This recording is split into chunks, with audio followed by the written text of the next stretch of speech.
everyone. Welcome to the Field and Garden Podcast. I'm Jessie from the Gardener's Workshop. Today's episode features a takeover of our popular Ask a Flower Farmer live Q&A session on Instagram, which was hosted this time by Daniel Shavy of Petal Pickers Flower Co. in Greenville, South Carolina. Daniel is a highly successful sixth-year flower farmer and an alumnus of many of our Gardener's Workshop online courses. Here, Daniel answers a broad range of questions on topics such as soil blocking, high tunnel growing, seasonal growing, succession planting, ranunculus tips, and popular trends in the flower world. So listen in, and I hope you enjoy. Hey there, welcome to the Gardener's Workshop Farm, Ask a Flower Farmer Live. My name's Daniel Shavy. I'm the owner of Petal Pickers Flower Co. in Greenville, South Carolina. And today I'm taking over for Lisa and giving everyone the opportunity to ask me questions that you have. Any topic related to flower farming, I'm going to try my best to answer them. And if I don't know, I'll try to go back into the comments later and answer those questions. So if you have a question for me today, if you go down to the bottom of your screen, there's a little bubble with a question mark in it, and you can click that button and type your answer. And I guess I'll start off with just telling you a little bit about our farm. We are, like I said, located in Greenville, South Carolina. We are in growing zone 8A. We're directly in between Atlanta and Charlotte to give you a good idea of our climate. So it doesn't get very cold for very long during our winters, and because of that we're able to grow and plant throughout the winter, although we don't have stuff blooming right now out in the field or in our high tunnels. We're growing on about 3 or 4 acres. We have 10 high tunnels that we're growing under during winter, and we source those from Farmer's Friend LLC, and they have worked very well for us. We don't get a lot of high winds, we don't get a heavy snow load, and some of those tunnels I've had for 5 years and I've had 0 issues. So I always say if you want to start with that, go for it. We grow a lot of different things. I started just like many of you with very little understanding. Actually, for me, it was like no understanding of growing cut flowers. So I'd grown some vegetables and some sunflowers in my raised beds at our house in the city. And then me and my husband, Wes, decided we were gonna buy a farm. I fell down the rabbit hole of Instagram and Facebook and decided to start growing flowers. I came across Lisa Mason Ziegler here with the Gardener's Workshop Farm, and that is where I started my journey of learning how to grow cut flowers. So we follow a lot of her same practices. We do soil blocking to start many of our own transplants from seed, and we still continue to do that. We have been growing and selling cut flowers. This is our 6th season, so I'm starting to feel like we have a rhythm in place. I know what I don't want to grow. I know what I want to start growing more of and focusing in on. And I will say for the first time, I feel very confident going into this growing season. So for any of you beginners out there, it's a little bit of a whirlwind when you're trying to learn everything to do. And it eventually comes together if you're willing to stick with it and really spend a lot of your time trying to learn. So I've taken many courses through the Gardener's Workshop Farm, and that has really helped lay the educational foundation for me. I also joined a national organization called the ASCFG, and I also have met a lot of friends through both Lisa's online classes and courses and her Facebook groups, and also through the ASCFG. And yeah, we grow. I'm trying to think to tell you what all we grow. I bought Lisa's book, Cool Flowers, and for me, that was kind of the foundation for growing and planting stuff throughout the winter and early spring. And I've grown every single flower in that book from seed.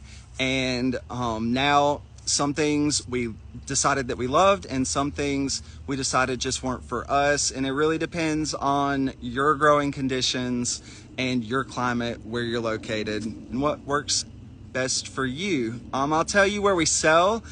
So me and my husband own a retail store. It's like a plant boutique and flower shop. And we actually just moved from our old location of 14 years.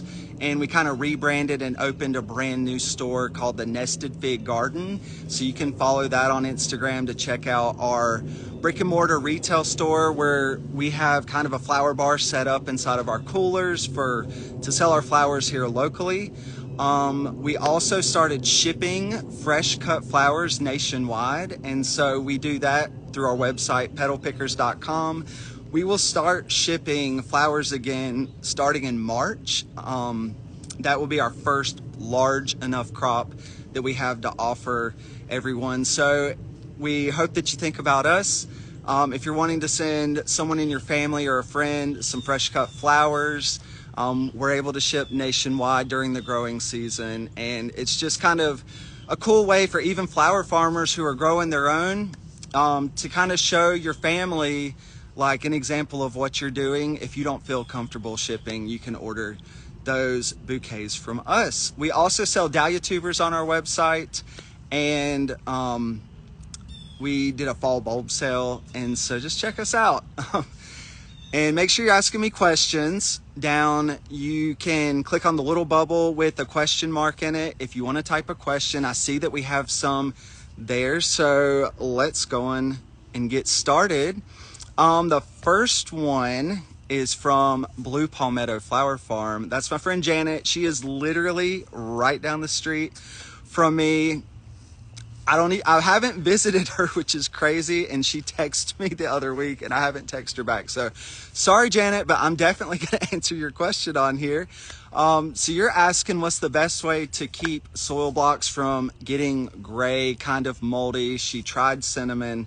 Okay, I'm going to give you something that I just recently started doing, and but first let me tell you the reason. So you're keeping your soil blocks too wet, and also sometimes if you're making soil blocks from Lisa's recipe, if you add the fertilizer like the green sand and the rock phosphate, I personally feel like sometimes if you add too much of those nutrients, that's also going to help fuel a little bit of algae growth on the soil blocks if you're keeping them too wet. So what we do at our farm is we water once very thoroughly. So I'll go through to each tray and I'll water it, and sometimes if it's more water than it needs and there's excess left over, I make sure to have a bucket in my grow room and I will gently dump the tray to get the water out of there, and then I leave it alone.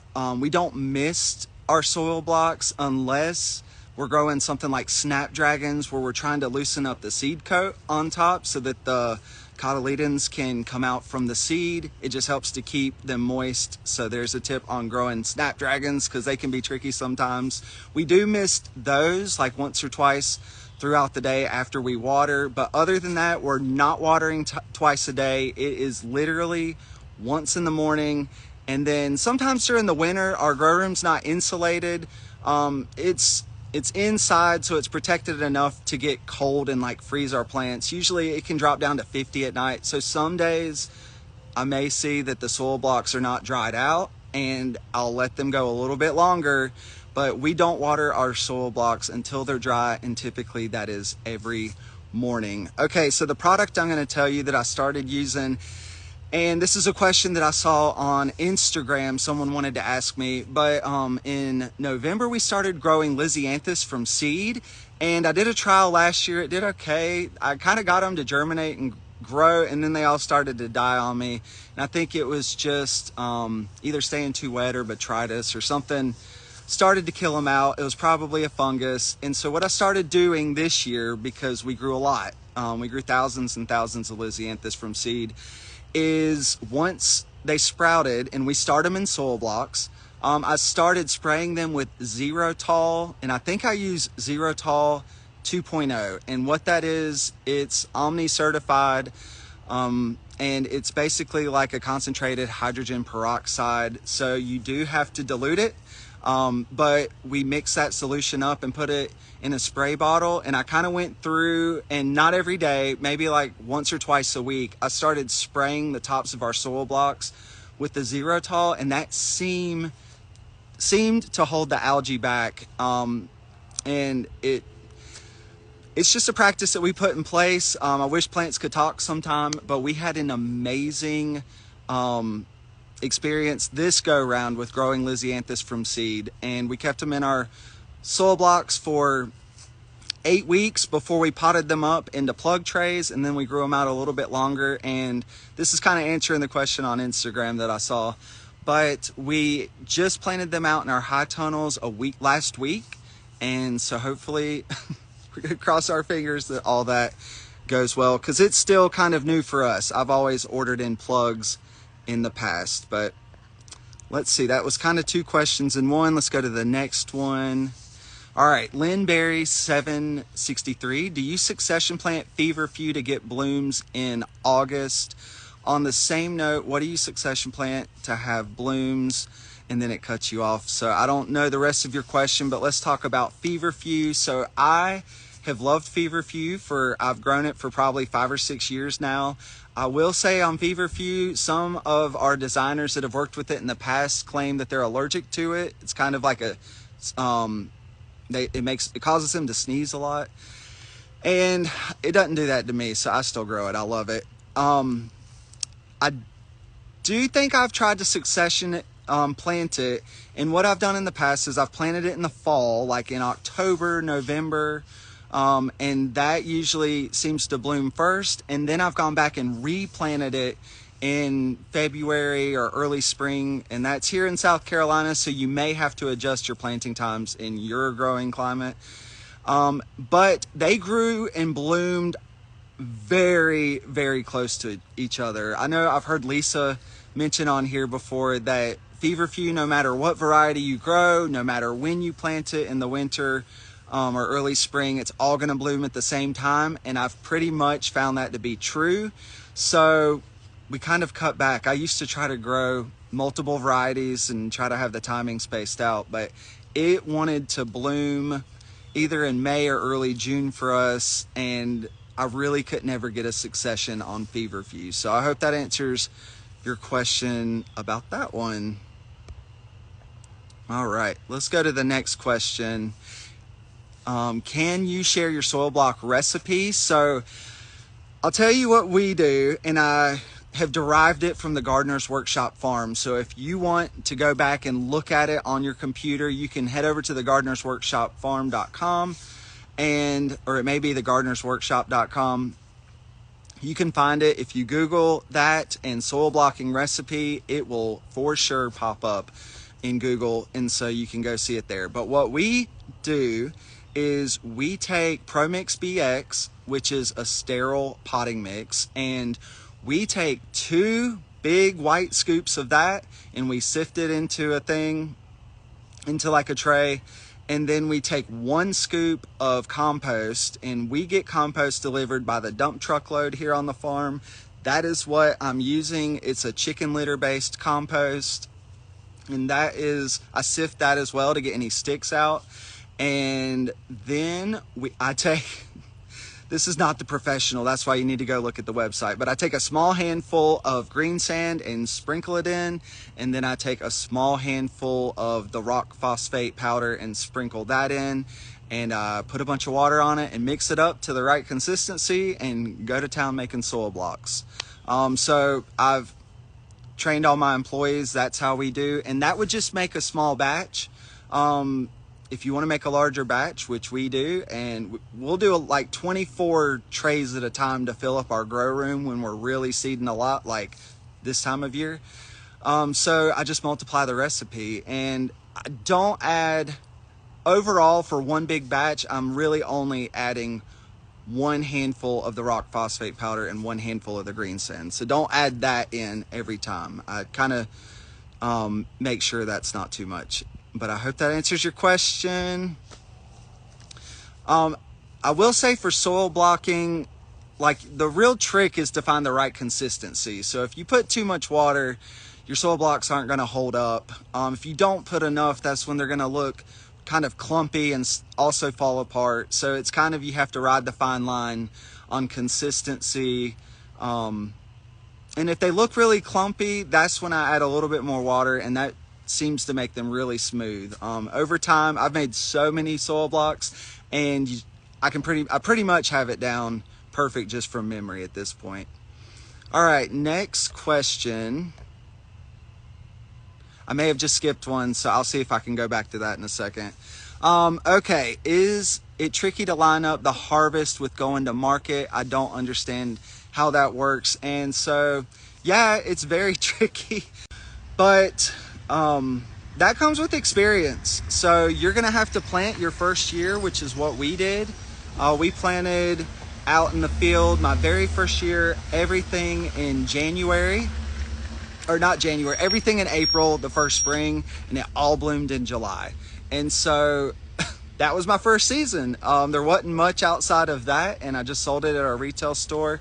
And it's definitely gonna take 1 or 2 seasons for you to get started if you're flower farming, or if you're even just wanting to sell a few bouquets out of your home garden. It depends on your climate, so you can't just listen to me to tell you what to do, because your climate's going to be different and plants are going to react differently. I hope that makes sense. But like, you're just going to go through the motions and plant, and succession planting is key if you're really trying to provide a specific flower at a certain time. I can give an example of sunflowers. That's an easy one to start with. So sunflowers, the single stem pollenless sunflowers, like the Pro Cut series, that is pretty much timed out like 60 days to grow. So from when you plant the seed to when you're going to be cutting the flowers is about 60 days.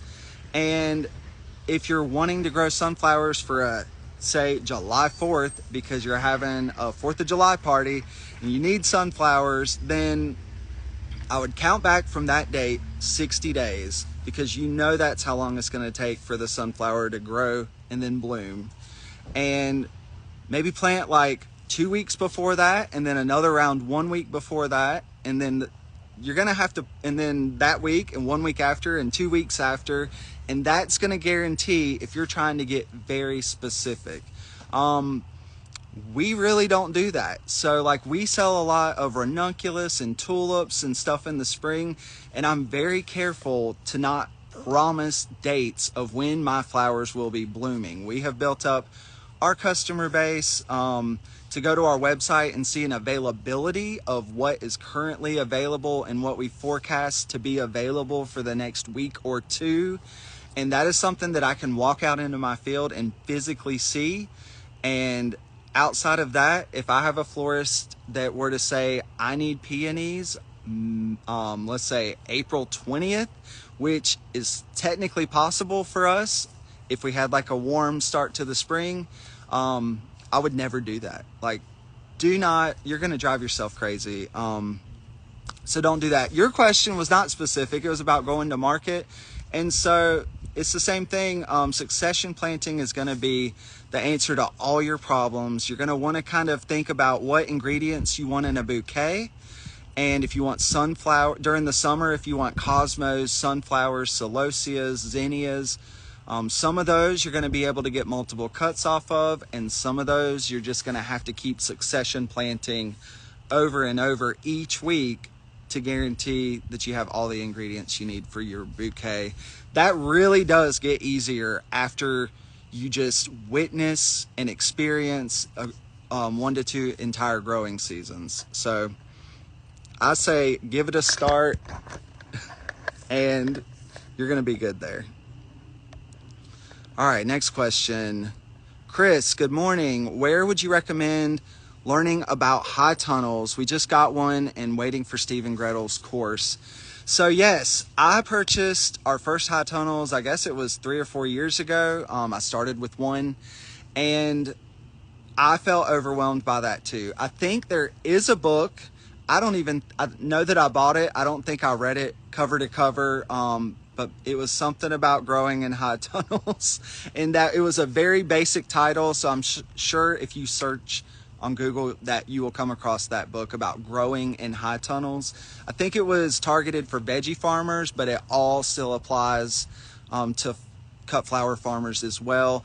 And I'm telling you, Steve and Gretel's course, I took it personally, and it really opened up my mind, and kind of led me down a path of what crops may be good for me to start growing in there. It answered so many questions I had about growing in high tunnels, what diseases to look for, what pests you may come across, how to treat them, how to be preventative.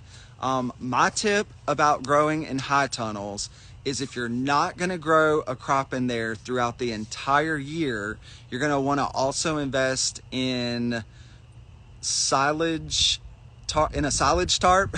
I couldn't think of the name, to cover your beds right after you pull a crop out and when you're done. So we use our high tunnels to grow Lisianthus, Geranium,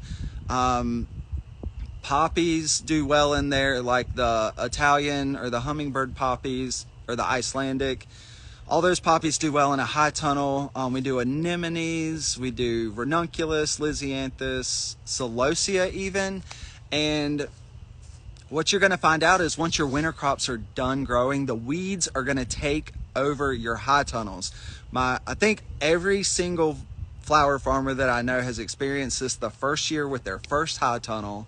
And you get so tired because it's like May and June and it's warming. The weather is causing all the weeds to grow like crazy, but you are so busy selling and marketing your flowers that you're like, I just can't go in there and weed. And so you will have weeds that grow up to the top of your high tunnel, and then that is the biggest nightmare, trying to go in and cut all that down and trying to kill it off so that you can till it back in. And I'm telling you, you'll probably go through that, and once you do, then you will shoot that up to the top of your priority list as far as weed management and high tunnels.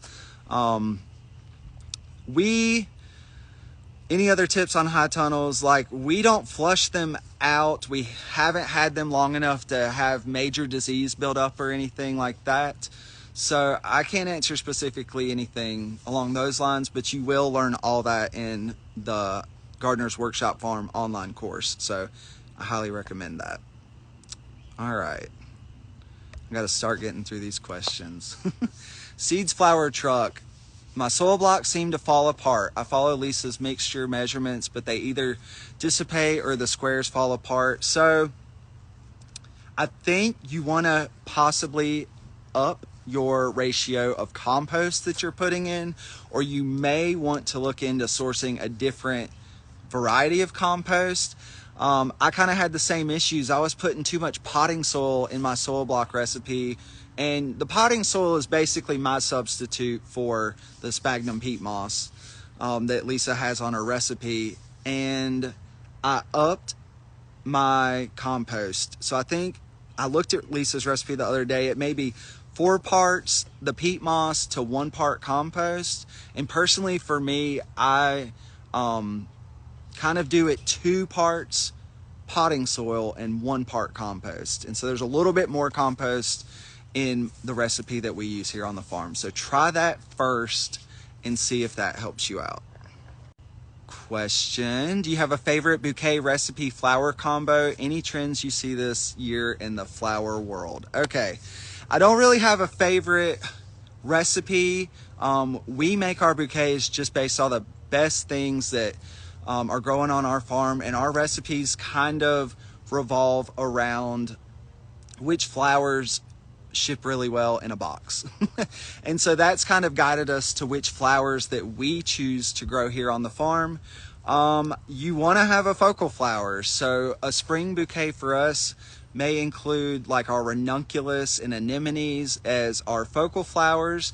And then we'll include like a butterfly ranunculus and orlea, maybe dara, feverfew as something as an accent or filler flower. And that's just going to help soften up the bouquet. Orlea is great to provide a softened look into your bouquet recipe, so I do recommend you grow that.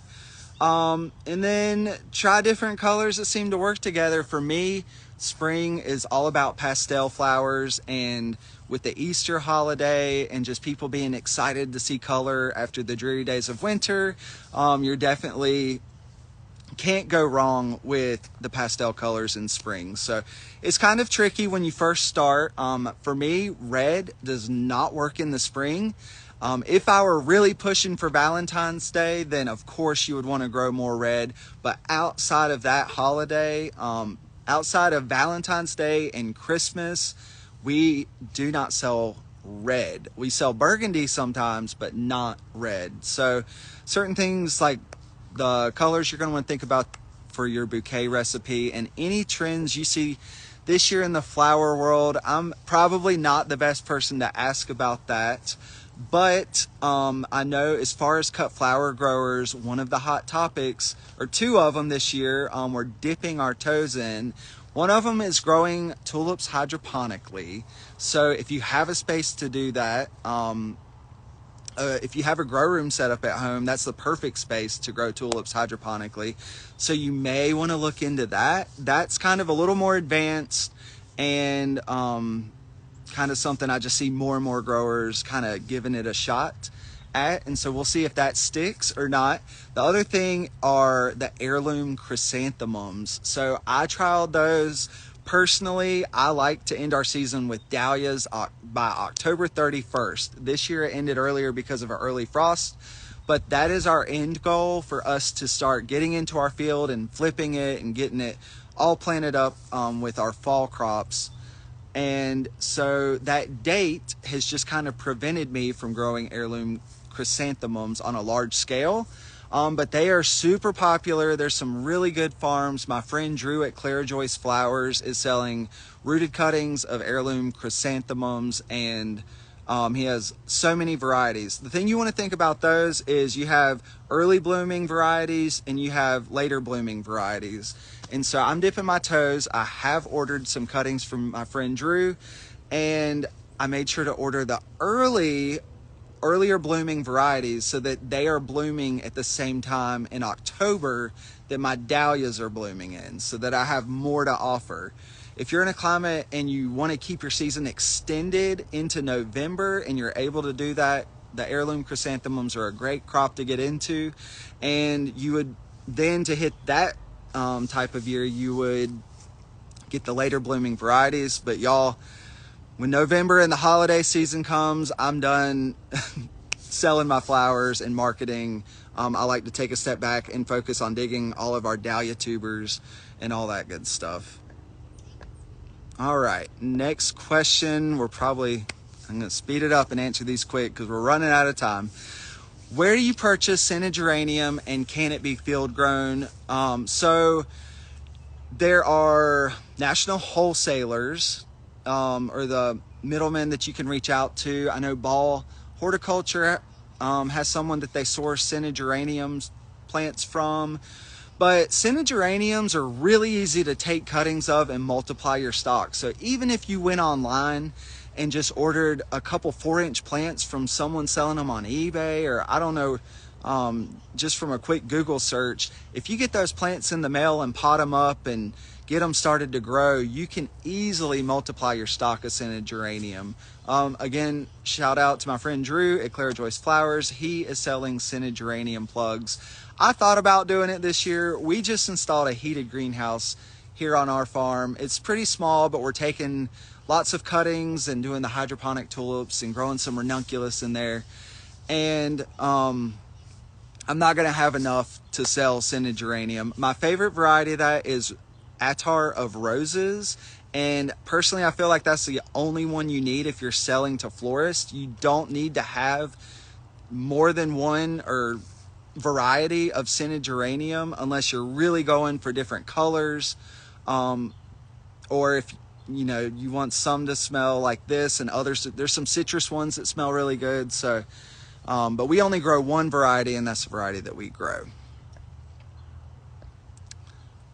All right, this is my friend Crane here on Instagram. He has said he loves growing garden flowers and floral design in a garden style, and he posts videos on Instagram.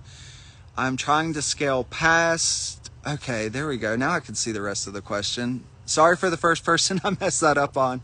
still learning how to do the live, is trying to scale his passion and side hustle, but there are so many things I want to do at the same time. Do you have any suggestions for me other than just start? So you're trying to scale your passion and side hustle.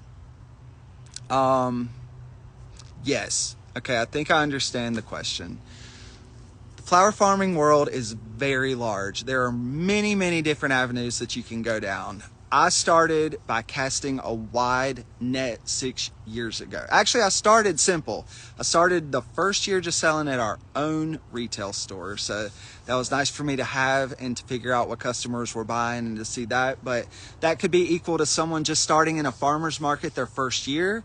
That's really going to show your customers will tell you what they want, or you can start asking them those questions. So, if you want to go in the event florist route, they're going to want a lot of white to include in their wedding flowers, but white also poses a problem out in your field because if you get a lot of rain, they can brown easily. So I don't even know where to narrow this question down to, except that be open to things and opportunities that come your way, and I think through time you will discover what you love most. I know many flower growers that do not want to grow in mass volume. That is not something that they're interested in. And so they would probably focus on design a little bit more. Or if you want to be a farmer florist and focus on weddings specifically, you can get the highest dollar for your flowers through that avenue. But you're not going to have time to grow tons and tons of flowers to sell to everybody else. So you do have to pick and choose, or you will drive yourself crazy. I cast a wide net. I started selling to the wholesaler, to our own store. We were shipping flowers, selling to event florists. I was trying to gather business around from brick and mortar florists, and I've slowly picked my favorite. Sometimes it's even just customers. If you have really good customers that are really supporting your business, then maybe focus in on those people. And just because you sell to those people doesn't mean you have to sell to everyone. So I think time will tell, and I think be open to your opportunities changing. So we didn't start off with the idea of shipping our flowers nationwide. That was not in our mind initially. And then with COVID and our other businesses, with our other retail stores, we started shipping some items online like the year before COVID. And we had that knowledge and experience of kind of what computer programs and stuff to use. And so when COVID hit, that is why we started shipping our flowers nationwide, because I had coolers full of ranunculus, and that was the first year that I hit a home run with our ranunculus, and it's all worked out from there. So good luck, Crane. I know you're doing amazing things, and if anyone wants to see some amazing reels and just flower inspiration, go check out Crane's Instagram page, because I follow him and he's doing a great job at starting his cut flower business. Okay, Southern Green Gold Farm, is your ranunculus tunnel heated? So ours out in the field or not? We have 5 Farmer's Friend tunnels full of ranunculus. We still have one of those 5 is empty, and we're still planting our last succession of ranunculus probably next week. And hopefully that one, we can stretch it to hit Mother's Day. For us, Mother's Day and ranunculus is always tough to hit, and I may still possibly choose to do one more row out in the field and cover it with Agribon and see if I can get that as a late planting, like the first week of February. But that's probably the absolute latest for my climate in Zone 8A, South Carolina, that I would try to plant ranunculus corms. But Mother's Day is late this year, and so we are gonna try and stretch that out. Behind our workshop, we have a small greenhouse, and we have ranunculus planted up in crates in there, and they are blooming right now. So we planted those corms in October, and they started blooming a couple weeks ago, and I've just planted successions of that. That is totally a trial.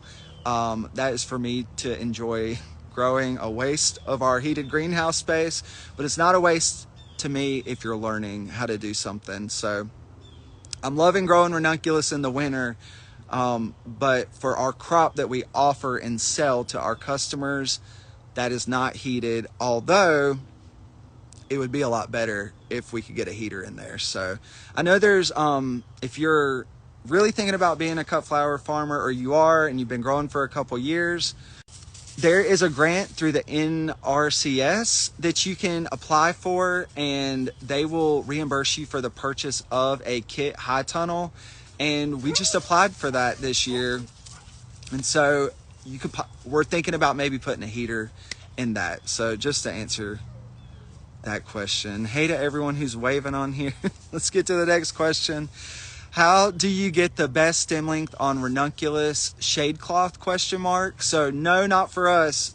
Just having them in a high tunnel that naturally diffuses your light with the plastic covering on a high tunnel, and that is going to help your stems grow up a little bit taller. Also, you know, when you're Googling the plant spacing online, you're going to come across all different things, but the majority of stuff on our farm, we plant 6 inches apart, and we do that with ranunculus as well.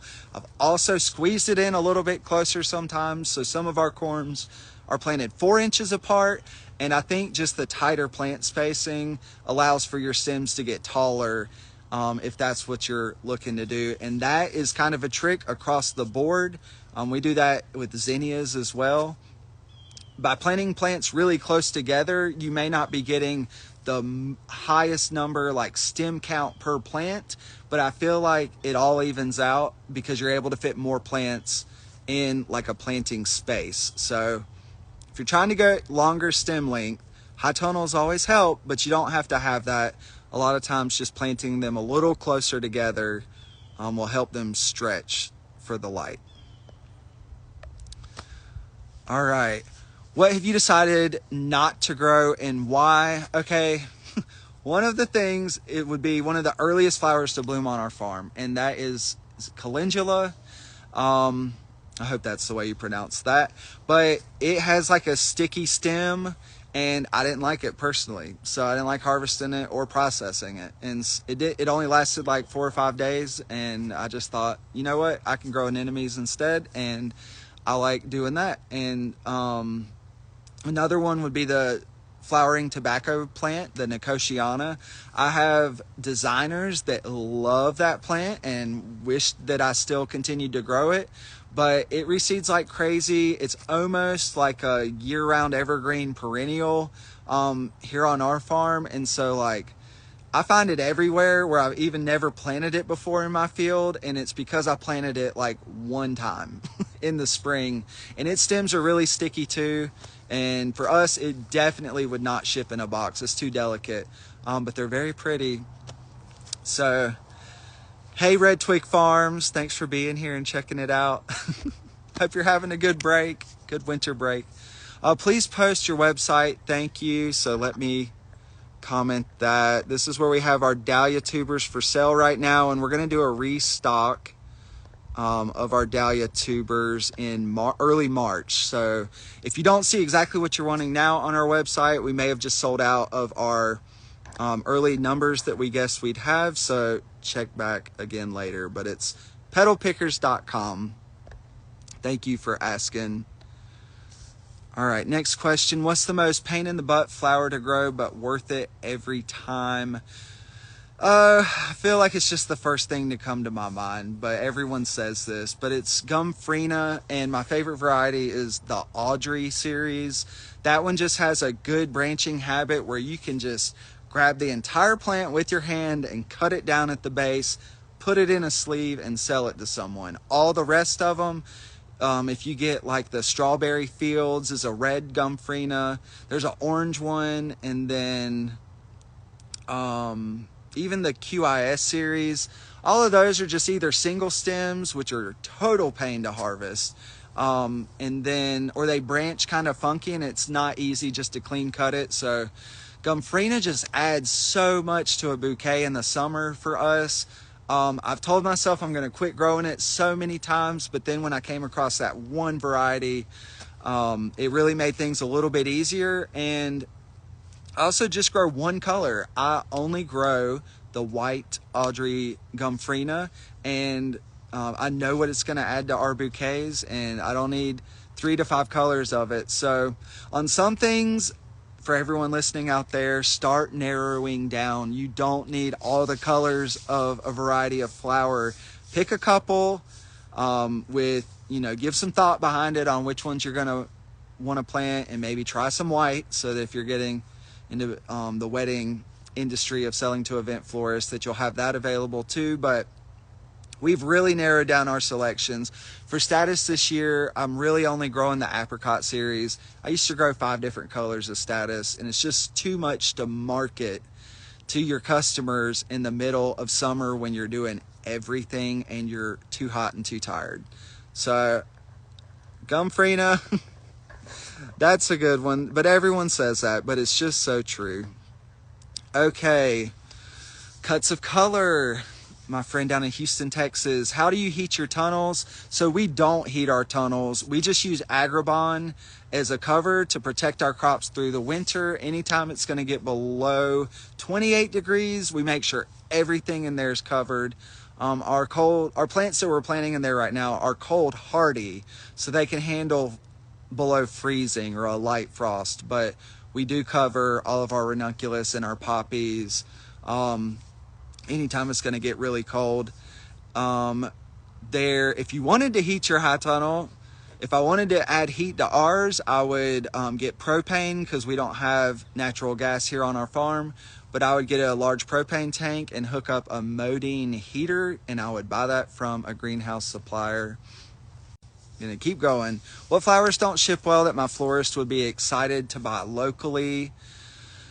What flowers don't ship well? So dahlias overall do not ship well. We started shipping ball dahlias, and they do pretty good because there's so many people that love dahlias and have never experienced dahlias. So if you are thinking about shipping them, go with the pom-pom, the smaller ones, or the ball, true formal ball dahlias. And those are going to hold up best in shipping. But with dahlias, you can grow all kinds of decoratives, or the anemone style, or the single petals, really large dinner plates, and none of those are going to ship well. You may get lucky if you do it one time, but overall, you are going to lose a lot of money doing that. And so that's for dahlias. What doesn't ship well? Zinnias do not ship well overall. I have shipped in our bouquets. Sometimes I get a little desperate with flower selection on a certain week, and I will put some Oklahoma zinnias. They do get a little smashed up and bruised, but they're going to hold up okay. See, the Oklahomas are kind of single a little bit. I like the Queen Lime series are better in shipping than Oklahoma, so that's my favorite go-to if I need to ship a zinnia. But definitely the Benares Giants, the larger zinnias, are not gonna, don't even attempt to ship those. They don't do well. You kind of start learning to anything double petaled is usually gonna hold up a little bit better, so we like to grow some things like that. If they're double flowered, they're, if a couple petals get messed up, you can kind of pluck them off and the flower still looks great. I can tell you what does ship well better than what doesn't. Gumfrina and Status are great fillers. Those ship well. Sunflowers, when they're still closed up and before they've opened. And then Lisianthus, Tulips, Ranunculus, they all ship well. And like I said, we're focusing in on different varieties of dahlias. We're still experimenting on what is the best to ship those in the fall. So a dianthus, we love to grow electron dianthus and the Amazon series dianthus, and those ship amazing as well. Cosmos, I've actually shipped Cosmos, and I'm thinking about those because they're more delicate, but a lot of things you can ship if you can learn the correct harvest stage and harvest them earlier so that they're not open yet while they're in the process of shipping. So if you wanted to ship anemones, you would ship them when they're still closed, not too tight or they're not going to open. It's a fine line on anemones. If you want to what's another one like that? Daffodils. You can harvest daffodils. It's called like the gooseneck stage. And so it's before the bloom is actually opened, but you can go ahead and cut them and then ship them like that in a box, and they're going to arrive in perfect condition, and then they'll open up after the consumer, for the consumer to enjoy. There's certain things that we've played around with this. It's not only what flowers ship best, but it depends on who your market is. So for our end consumer, if they were to open a box full of daffodils, but they were still closed in their gooseneck stage, most of people would not be used to that, and they would probably think, what the heck is this? Like, where are my flowers? And so that's something to consider if you want to get into shipping too. You have to hit the general public's expectation of what a flower bouquet should look like, but still get it to them in really good condition. Certain flowers can do that, and then some don't. So I hope that answers your question. Feel like I'm going down tangents on every question, but hopefully y'all are learning a lot. All right, regarding soil block watering, I didn't have time in the morning before leaving to water. Is it okay to water in the evening as long as the same time each day? I worry it will confuse the seedling. I don't know the answer. We've only watered in the morning, but I think you are on to the right track. I think that would be totally fine. So do it so that you can be consistent every day on your schedule. I don't think the plants know, at that stage at least. Your main goal, is to get them to germinate. And so you have to be very consistent for that to happen on time. Do you grow sunflowers in succession plant? If so, any examples of how you do this? Yes, Lisa has so much information about that, but we do grow sunflowers. We plant the seeds once a week, every week, and we stick with the same varieties that we're repeating in our successions. So if you were to grow, an example of what not to do is do not plant a different variety of sunflower every week, because they all have different days to maturity, and you're just going to have a bunch of them bloom all the same week, and then none bloom the next week, and so forth. It's going to be a mess. So pick out the varieties that you want to grow and succession plant them with, and then be consistent and plant the same variety over and over and over again. We have narrowed down our selection to like 2 pro-cut sunflowers, and that is all that we grow on the farm. We grow the Horizon pro-cut, and that is like your typical yellow sunflower. And then we also grow, just because I can't help myself, but I need to quit growing this one, I love the White Knight. It has a weak neck. I get a lot of complaints sometimes from florists who aren't used to that, but just the color on it is pretty amazing. And so I do like growing that one as well. But in the big world of sunflowers, start with the standard sunflower, and then branch off and trial some other stuff on a small scale, and you'll be great. But planting them the exact same day every week is how you are going to have a consistent supply of sunflowers. All right, Davis Square Garden, I notice your eucalyptus is grown under tunnel. Do you recommend that, and do you replant every year? So that's a great question. I'll explain what we did. The first year I grew eucalyptus, I grew it out in the field. We're in zone 8A, and it was supposed to survive. It did not. That was 2018. And now, so then the next year I planted a bunch in a high tunnel.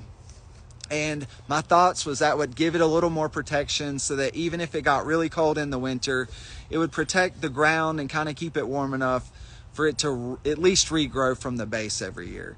What I have found is that growing the eucalyptus really tight in a high tunnel can lead to some fungus and spotting on the leaves, and that can spread really quickly in a high tunnel because your airflow is not as great, and we are growing it in a humid climate.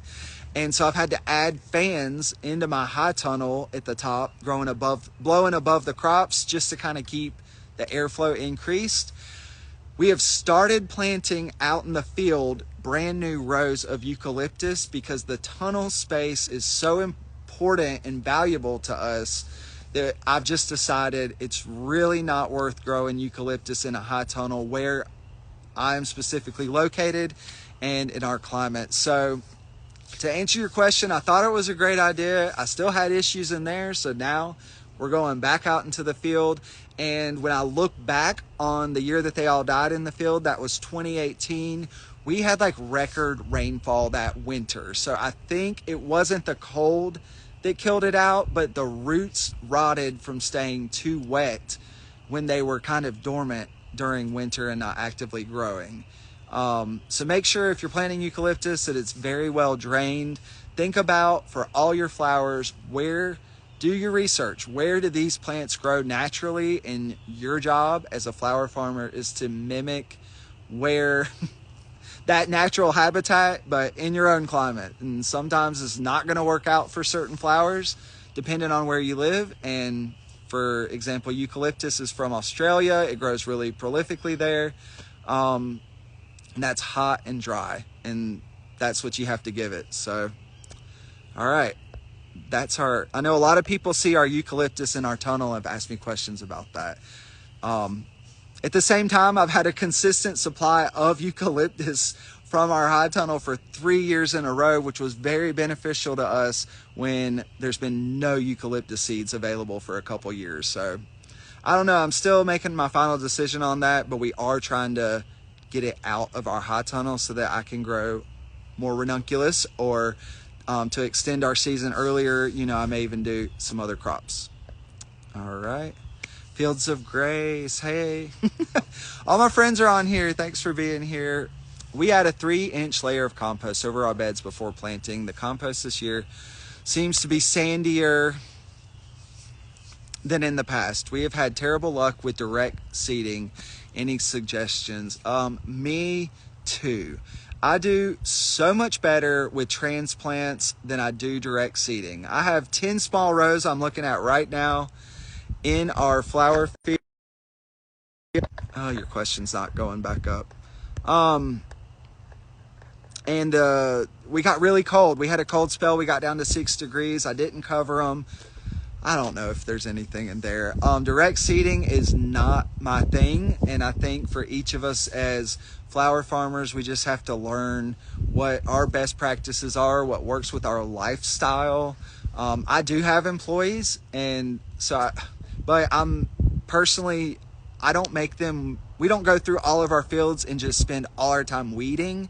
So keeping up with weeds and just us not staying on top of it like we could, kind of makes direct seeding not work great for us all the time. I've had really good years with it, but most of the time direct seeding just isn't for us. I think you're doing great. You're adding a layer of compost on top of your beds that aren't filled with, it kind of covers up your seed bank in the soil. I think that's a great practice to do. I think if you're not having good luck with that, you just need to make sure that they're staying wet enough, or they're not staying too wet.